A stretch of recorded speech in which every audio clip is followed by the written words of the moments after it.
Hello, Rachel. Hi, Ryan. How are you doing?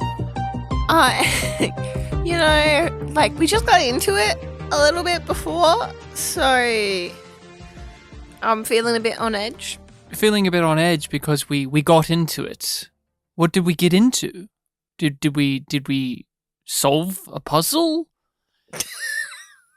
You were there. You know what happened. I do know what happened, and everyone, just so you know, I fight fair. Rachel's the one that does the cheap shot hits. Yeah. She's a sneaky bastard, as they like to say, or, bitch. There we go. Let's get it right. Thank you. Biatch.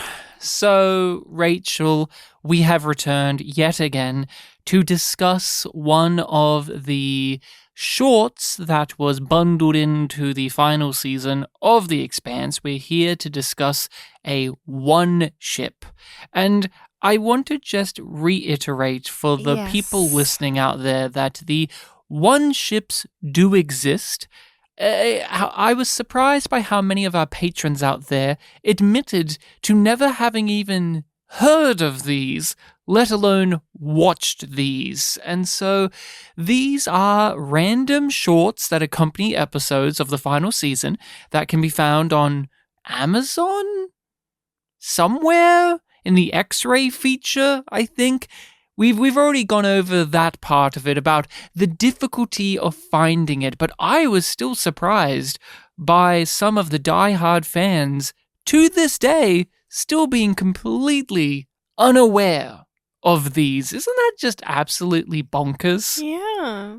Each one of these one ships focuses in on a character, or in this case, characters, that are in a specific little spot of a ship, and we get a little bit of fun. The first one was back and forths between Drummer's crew and how they're feeling about Drummer's love for Naomi. We had one of Christian getting a message from her family, and what do we have this time round, Rachel? Now we have Win or Lose, which centers on Amos and Bobby on the Rossi, and IMDb has this description: Bobby and Amos blow off some steam. Wow, that could mean anything. It could be literal. They're working around the ship. They could be literally blowing off some steam. Amos and Bobby get a one ship together. And what a one ship it was. Oh, I'm so glad that they filmed this. I'm so glad that somebody sat down and wrote this one out. This is the most superfluous of them all. This one doesn't even feel like it's a cut scene from a script. It feels like they had an idea and they just went for it. And I love it. I love it. It is both fan service and fan fiction, it feels. Yes, because it's such a cop-out, because it's just like, what if these two beefcake characters had a fight? And who would win? You don't get a clear answer. They came up with a way for these two beefcake fighting characters to duke it out with one another, because you know that the fans of The Expanse must have been, for years, frothing for it. Not just that, for years, debating who would win in a fight. Would it be Bobby? She's a Marine and she's got experience. Or what about Amos? He has experience of his own and he's quite a dirty fighter when he wants to be. They're both big and they can both punch real good. And that's what this one ship is. And I don't hate it, but it is the most meaningless. There's no depth here. There's nothing to discuss on a more... It doesn't move their relationship forward at all. No, it's the exact same as it ever was.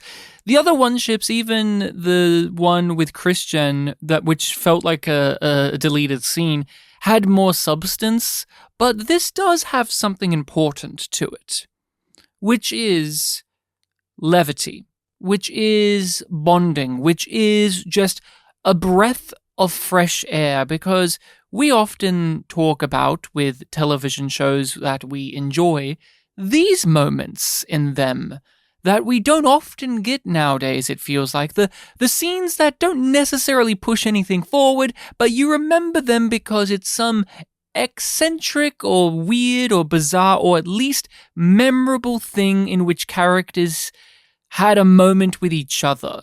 Babylon 5 had them in abundance, of course. Star Trek over the years has had them in abundance, of course. Gilmore Girls is basically that for the entire series for you.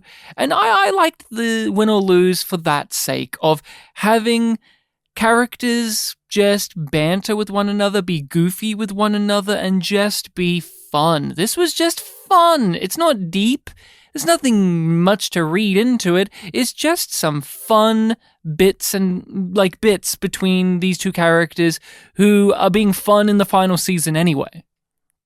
So you enjoyed this overall? Yeah, it was fun. It was stupid and I was a bit like, oh, okay, this is what we're doing. And then I was like, this is what we're doing. Okay. I had fun with it. I like the way that Bobby jabs at Amos and how, even though Bobby has been to Earth, she still can't acknowledge that there is suffering there too, even though it's not the same suffering. Well, she makes fun of it. She makes direct fun of it. Oh, remember when Earth had a sky? Fuck you. You think you're strong? Well, I grew up on a planet in which we had to make ourselves strong while you are just wasting away, being pathetic losers.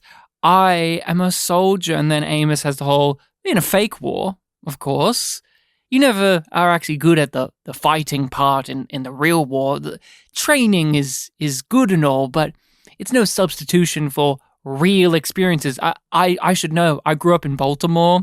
I like that she just like turns around and is like, what does that mean? Like, what the fuck am I supposed to get out of that? Oh, you grew up in Baltimore. Like, whatever. Like, I have a scar here on my arm from being fucking blasted on my first day. What have you got, Amos? And he's just like, I don't know, whole life experience.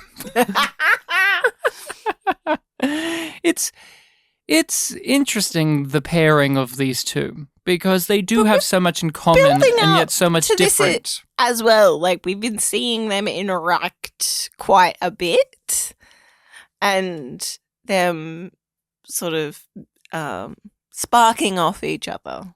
So it was nice to see them take this approach because it makes so much sense. In what way does it make sense? It makes sense that these two beefcakes are like, okay, let's fucking hash it out just with a fight that's sort of playful but very serious and a lot of ego is on the line. Before this took place, did you have any bet on who would win in a fight against each other with this pairing? Because they do tease you like, well, Clarissa's stronger than you and she's from Earth and she hasn't even got any training. Like, it's like, yeah, but she's got a mod. Like, they've joked about in this short if people fought each other who would win and how they would win. But out of Bobby and Amos, did you ever think, and did you have someone in mind? I thought it was going to be Amos because he fights fucking dirty. He fights dirty and that's how he wins. We've seen him lose a lot, though. That's the thing. Like, we've seen him lose more fights than he's probably won in this series. And I wonder if that's like the Worf effect, where Worf in TNG, to show that the bad guy is strong, they make it so that they can like punch Worf out, and that means something because Worf's the head of security and he's a Klingon. But after like 100 episodes, it makes Worf look like a really weak guy. Amos is like a really big guy, and we've seen him kick ass, but also we've seen him get his ass kicked pretty regularly. He gets shot at least once a season, it feels like. Bobby, on the other hand, she pretty much wins every fight that she's in. And I did like how they showed how she was using her military techniques to beat him, but she was also cocky about it. Sleepy time. I appreciated it. I thought that Amos would win as well because he's our boy. He's he's more of a main character in my eyes than Bobby as well. Like, he is a part of the Rocinante crew. Bobby is still an interloper. This helps bring her into the fold a bit. I liked, one of my favorite bits was them finishing each other's threats off and talking about how, well, if Holden found out about this, he would be really upset if I hurt you. Oh, really? That's so funny. I was going to say the same thing about you. Oh. And then they just proceed to try and beat the shit out of each other. But only trying to get them to the ground. It's like, let's make some rules, because they make it a game. This is playful. There is no real animosity between the characters. That's the thing I've liked about their relationship, is they have tension there, but it's not real. There is no venom between these two characters. There's no real anger or hatred or fear of the other or any of that. They've just got a lot of bravado. That's the thing that's separating them, is they both are bags of hot air in a lot of ways. Yeah. Which is part of why it's so fun to see them try and knock that air out of each other. But it just kind of pumps both of them up. I want to ask this, but did this help you warm up to Bobby as a character? Yeah, in some ways. Like, I've been enjoying her jabs at Anus, and that was a large part of this one ship. I wish that this was more of the show. I wish that Bobby was a part of the Rocinante crew. I wish we got moments like this. Yeah, if there was space for this. Yeah, I wish there was more space for this throughout the series. We've complained about it, but I still think it holds true to basically near the end of this series, which is it would have been more enjoyable to have Bobby be a member of the Rocinante crew and have an antagonism, but also a kinship with them. She's always going to be at a distance from them because they aren't proper. She's from a proper organization. She knows how this, because this all starts with them having to clean up the area, and she's bitching and complaining about how they still don't have a proper crew on the Rocinante. Like, this used to house this many Marines and this many service people, and it's just like, you four people are running this ship, and Amos he's so used to it at this point. He's like, well, why would we need more? Why would we need that? And with The Expanse overall, do you feel like they've had a good balance and mixture of these type of fun, of these type of light, fluffy, enjoyable character scenes? I don't know.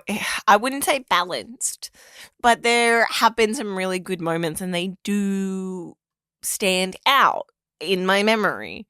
Like, we're character people, so of course we're going to remember and think fondly on those things. But they are not evenly spread out. It's something that's very much present with modern television. It's not just this series or Sci-Fi, but I think it's been a growing criticism of the serialized, plot-driven prestige, mystery box, whatever it may be, type storytelling, that we cut off the fat. We get rid of the filler, per se, and that means many of these moments are sacrificed, and maybe it's for the better. But I think there's many people like myself that yearn for more of these meaningless moments, because they are meaningful. They may not boost up the themes or the message or the story, but they give me, and it gives me a greater insight to these characters and affection. We haven't had any affection for Bobby because the moments that would give you affection for her in the ways that we're talking about are so far and few between. Most of the time, she necessitates plot or action, and that just doesn't connect with us. And I don't think it's just us. I think so many shows nowadays, this is just a recurring statement from people. And is it just that we grew up in a different time of television and we're just not accustomed to this? Or do you think like in 10 years time when we hear younger people who grew up with nothing but this type of television think that this, like, what I'm talking about? Like, would they have that complaint? Because we grew up with like I said, Gilmore Girls for you, Desperate Housewives for me, Star Trek, Babylon 5, like where you would have 22 episodes a season and you could just waste time with stuff like this. I can't predict. I do think that some people will definitely continue to feel the way that we do, and then some people will look back fondly on it. I don't think it's going to be a very clear divide. I often reject the idea that television doesn't give us this, but it is disheartening that for The Expanse to give us this for a specific character like Bobby, we have to go to a short that's hard to find, that most diehard fans aren't even aware of. And I do think The Expanse has managed to sprinkle this stuff in, but it's always sprinkled in. It never feels as if you're guaranteed one of these an episode. You're maybe guaranteed one of these every 4 episodes. And maybe some other great character stuff. But yeah, this warmed me up to Bobby as a character. I thought this was enjoyable. I don't know if this is a good short. I don't think I would ever recommend it to anyone, but damn, it's the one I'm most compelled to revisit, like on its own. Just like after I finish the series, yeah, I could just watch this one again because I enjoy these two they're back and forth. I enjoy these two and them connecting and yet fighting each other at the same time. I just want to acknowledge that, like, when we got the opening narration and it switched between the two of them, I got really excited. I was like, oh, what's going to happen? Like, it built anticipation. And I have to comment as a man with a beating heart, blood pumping through my veins, but... And a preference for females. And a preference for females, of course. Damn, Bobby! She was hot and sweaty, had her arms, jacked as shit, just swinging Amos around. Damn, you get to, you get a lot of stuff in this show.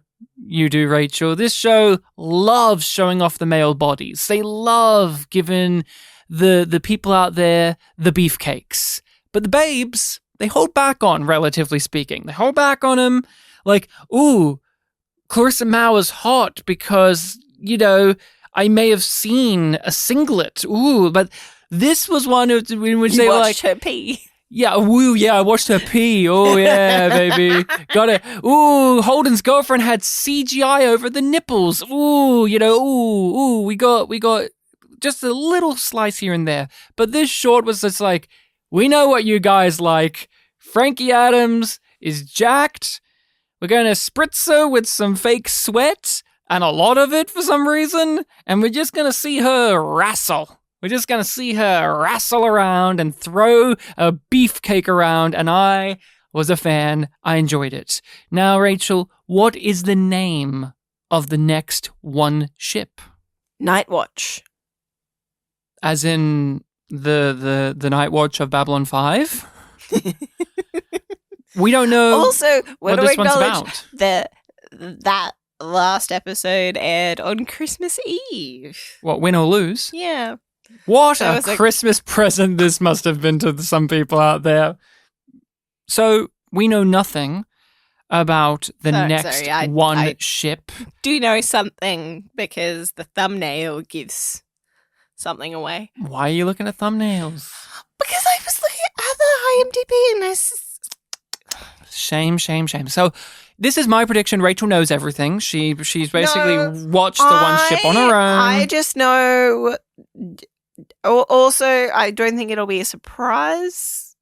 But... I legitimately don't know who the one ship will be about next. I have no clue. Okay. Like, Night Watch isn't a great... Well, from the title, not the thumbnail, I think it's going to be Clarissa on the Night Watch because she's now in the rotation. See, I didn't think about that. I think it's going to be a literal night watch. Clarissa just staying up late one night. Maybe she bumps into Holden, and they both have a love for coffee or something. Or continuing stupid. the awkward conversation from the previous. Oh, this is how I would kill you, by the way. And she like shows him a slideshow of all the different ways.